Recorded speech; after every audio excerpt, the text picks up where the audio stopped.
Welcome to the Jack Kornfield Heart Wisdom Hour. We are delighted to share with you Jack's innate common sense wisdom and his clear, open heart. If you are interested in supporting Jack's podcast, go to BeHereNowNetwork.com/Jack. Teaching of wise effort or wise energy, which is part of the factors of enlightenment, and it's part of the Eightfold Path in the Buddhist teaching. And more importantly, it's just a fundamental question for us as human beings, especially undertaking spiritual practice. What is the right effort? What does effort even mean? Wise effort, often we might equate with struggling, trying to get somewhere, ambition, heroic effort, and there's certainly teachings about that. You can find in every spiritual tradition.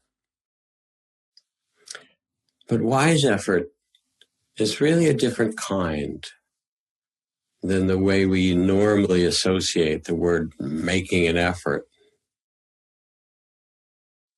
It's simply the effort to be present, to bring our attention, our loving awareness to this very life that we've been given, not to be lost in our thoughts or plans or judging or trying to get somewhere else, even spiritually trying to get somewhere in our meditation, but actually to be present here and now in the reality of this moment, awake with the way things are. And this wise effort, if you will, the effort to be present, could also be called an act of love. For it invites us to show up for this life with an open arms, open awareness, and an open heart. To see what's true in our own bodies and minds and in the world around us. And by becoming present with love, we discover it is the gateway to freedom or liberation, freedom and liberation.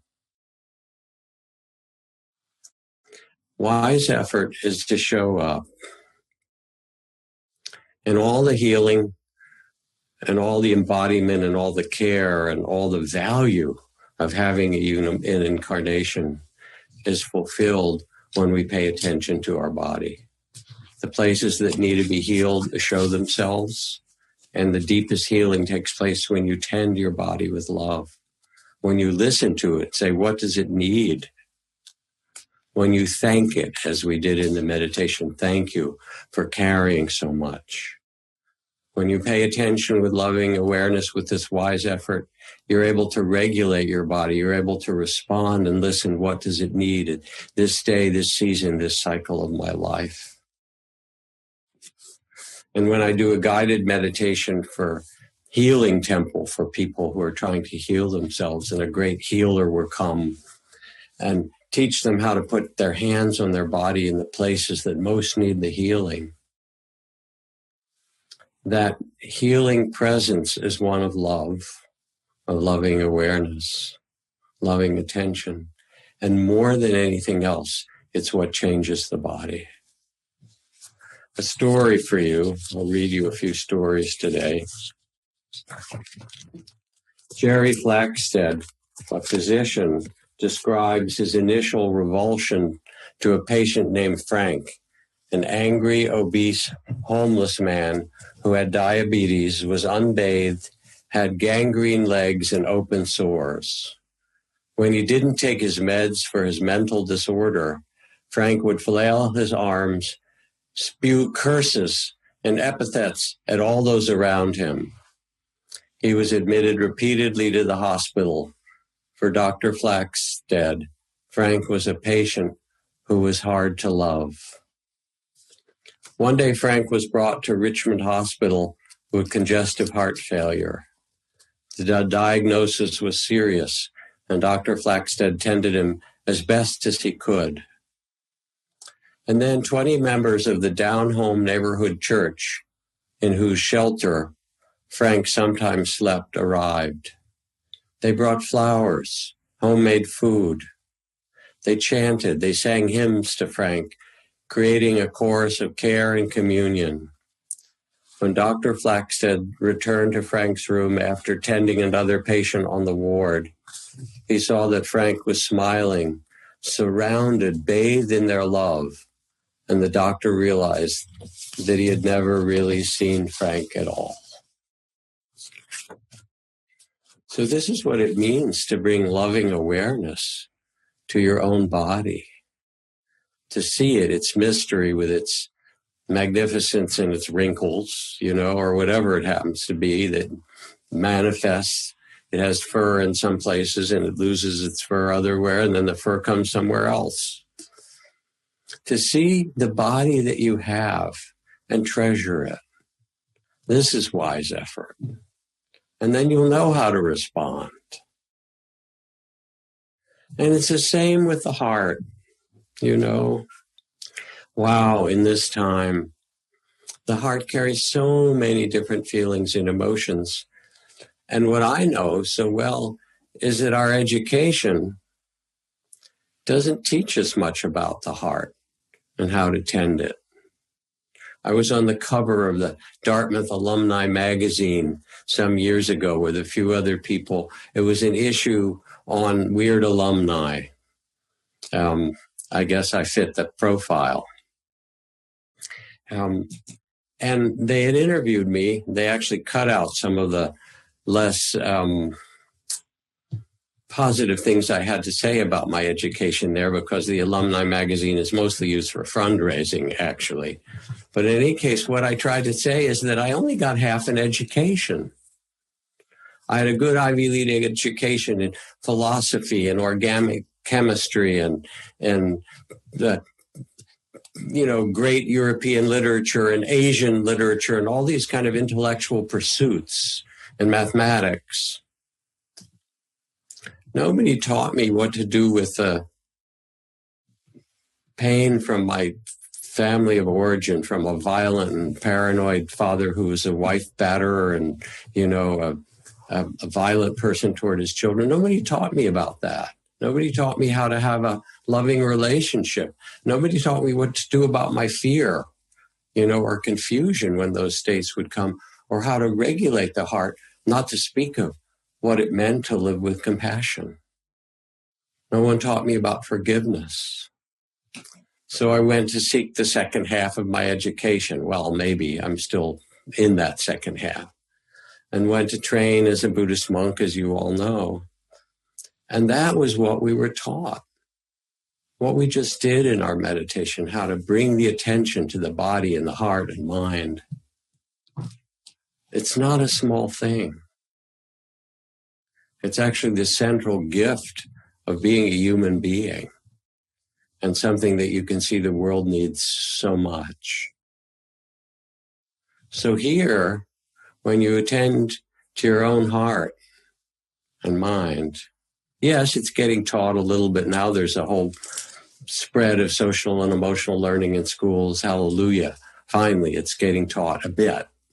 But it's still kind of on the side. Shall we pay for this? 5%. It's not the center of our education. But here we are. How do we deal with all these emotions? And right now, there's so many of them. Well, one thing is they don't last very long when you pay attention carefully.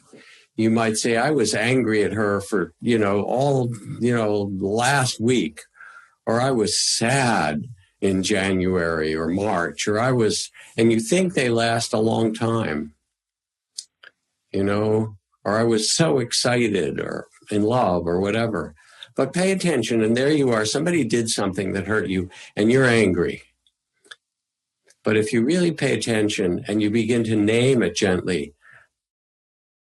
to recognize it and acknowledge it and allow it to be there, angry, and so forth. It only lasts about 15 seconds. Angry, angry. And after 15 seconds, the thought comes, I hate him. He really mistreated me. And anger's turned into hatred. And you're there for a little while hating him. And then you say to yourself, God, I feel so sad about this. We got so stuck. And all of a sudden, there's sadness. And then the sadness turns into self-pity. Why did I let myself get into this where I could be hurt in this way? And yeah, but it's all that person's fault. And now the anger comes back. And then the thought of revenge comes, and you notice that. And then you think, yeah, but I'm a good Buddhist. We're not supposed to be vengeful. So you notice that. And you laugh a little, and some humor comes, and you think, what should I have for dinner? Because the mind has no pride at all. And then you say, no, I'm angry. And the anger comes back. You know how it is. We're just talking about paying attention closely to the heart and mind. It is like a waterfall. And when you follow that teaching of rain, of recognizing, accepting, and then investigating to see, you start to see the emptiness of emotions. They come, they play, they disappear. They're like rain clouds in the sky. They weep themselves to the end, and then the sun comes out, and then a new storm appears.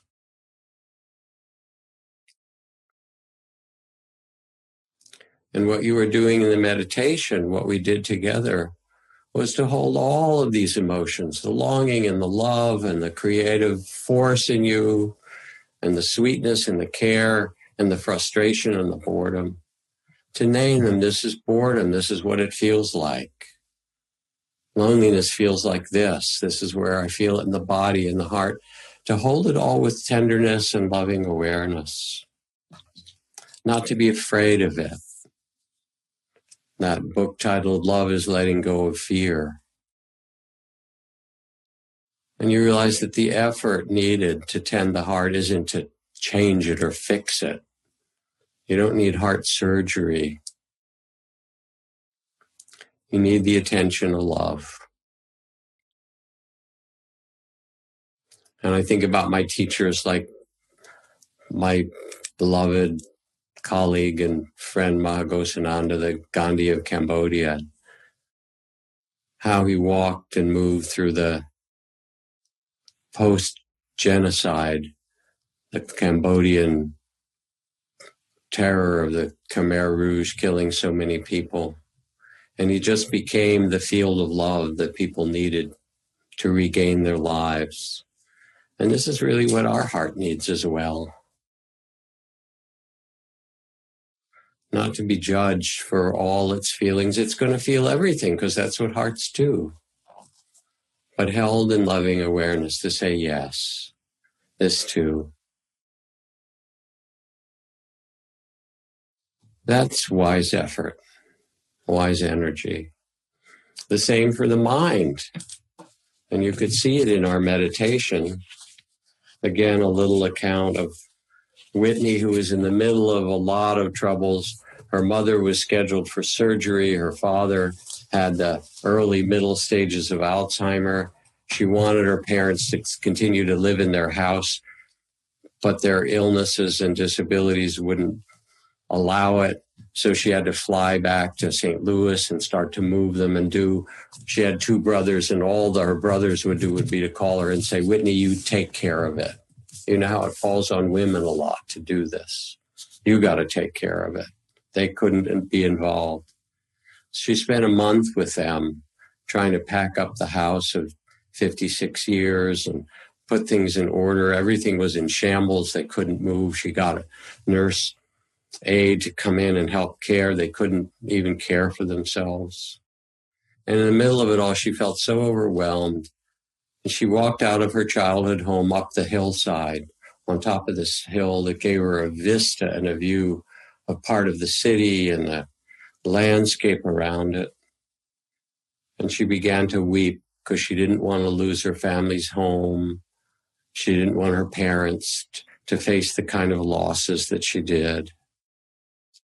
And as she sat there, she could see the vast sky and the cumulus clouds that were rising around in the middle of America, bringing shade. She could see the trees that were dotting the area around.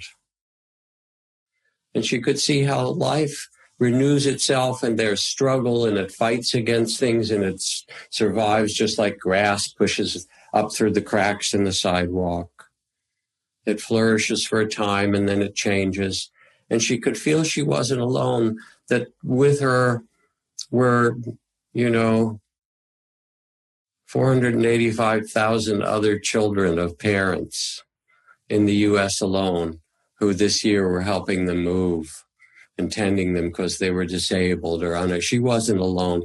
She could feel the humanity in this, that we're all in this. As children, we're cared for by our parents. As adults, we do what we do. And then it's our turn to care. And she knew that she was part of the cycle of life of something huge and human. I'm not the only one caring for aging parents. We're in this great life cycle, and her heart began to weep and release and say, yes, we know how to do this. We can be present for it all. And this is the vastness of the mind, a loving awareness of wise energy that can pay attention to the mind, and instead of being lost in small mind or thoughts, open to consciousness itself. Mystery. This is who you are. In the end, when a baby is born, we greet that baby with love. It's the first thing. Everybody loves that baby that came out. And at the end of life, you hold someone's hand as they exit. And that hand holding, that last whisper, that last gesture is a gesture of love. We come in that way, we go out that way. In fact, that's what we are. That's who we are, is love itself. Here, another story for you. This is from Frank Ostaseski, who's taught sometimes at Inside LA, a dear friend who started Zen Hospice. And he tells the story of a resident who was in a great deal of pain, who asked if he could learn meditation that would help. So they began to meditate, turning a loving awareness toward the physical sensations of his cancer that had caused so much difficulty. And as he breathed gently, he tried to open to the sensations, but it was too intense. And he screamed, I can't do it. It's too much. It hurts. It hurts. So Frank Ostaseski told him, okay, let's try something else. And he put his own hand gently on the man's stomach where the pain was most intense and said, how's that? And the fellow said, oh, that hurts too much. Let's try this, Frank went on. And he put his hands near the man's feet. And he said, oh, that's a little better. And then Frank put his hands a foot or two away from the man's body, just hovering above his stomach and his heart. The man lay there for a little bit. He said, that's lovely. There was no special, body work, no trying to get rid of it, nothing esoteric. Just opening more and allowing more space. And after some minutes with Frank just hovering there, embodying a field of love, the man's face began to relax, and he said so softly, rest in love, rest in love. And after that, whenever he got in trouble with his pain, he would push his morphine pump and just repeat to himself, rest in love, rest in love. Now, I'm not going to suggest you get your morphine pump quite yet, even though I know it's a tough time. But you can hear the understanding behind it of what it means, what wise effort means, the effort to love, to be awake with love, to be present in this mystery with love. And what's true is that just as we've talked about tending the breath and body, the heart, the mind, with a loving awareness as an act of love. Then when you open your eyes, as we have from the meditation, and you engage in the relationships of your life, even if you're sequestered alone, you're Zooming with people, and often you're not, or you're not just alone, you're in relation with others. Guess what relationships need more than anything?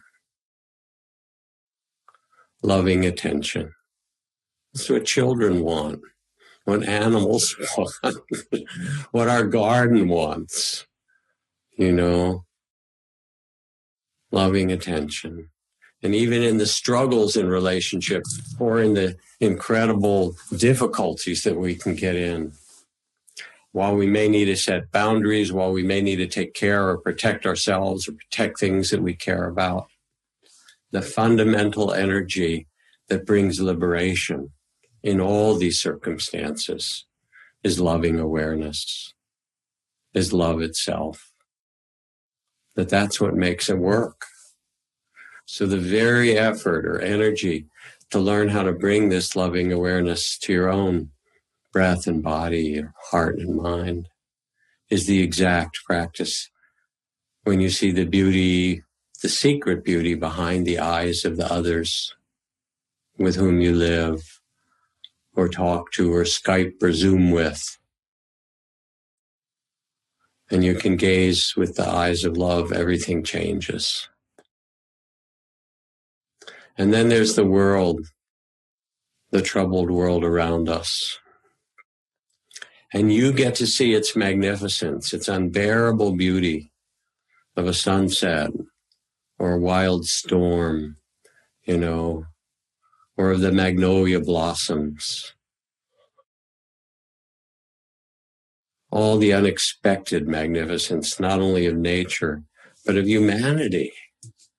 And with all the troubles that we talk about, in the hour that we've just spent together, there have been 1 billion acts of kindness that won't make the news. All that makes the news is somebody throws a Molotov cocktail, or somebody, harms another, or says terrible things. Oh, great, we've got something to write about. But there were 1 billion plates of scrambled eggs put on children's table, or rice gruel, or oatmeal, or something that was sweet and wonderful to eat and nourishing. There were 1 billion acts where people stopped at the red light so someone could safely pass through the green, where someone stepped out of the way or kept their 6-foot distance, even though not everybody's doing it. There are 1 billion acts of goodness, because that's also who we are. And when you understand how to practice this wise effort of love, then you realize that this is what matters. In the end, you could say, if you want a mantra, you want a koan, you want a spiritual question, here, I'll give you one. What would love have me do today? There's your question. What would love have me do today? And it might be getting groceries for your older neighbor. It might be helping to get out the vote. It might be tending your own garden, or your children, or your parents, or the people around you. It might be making music and making art and making beauty in that way in the world. It might be working as a first responder, putting yourself out to care for others in this world. There are 1 million ways. What would love have me do today? There's right effort for you to ask that question, to listen inside. And then your heart will tell you, and you'll know.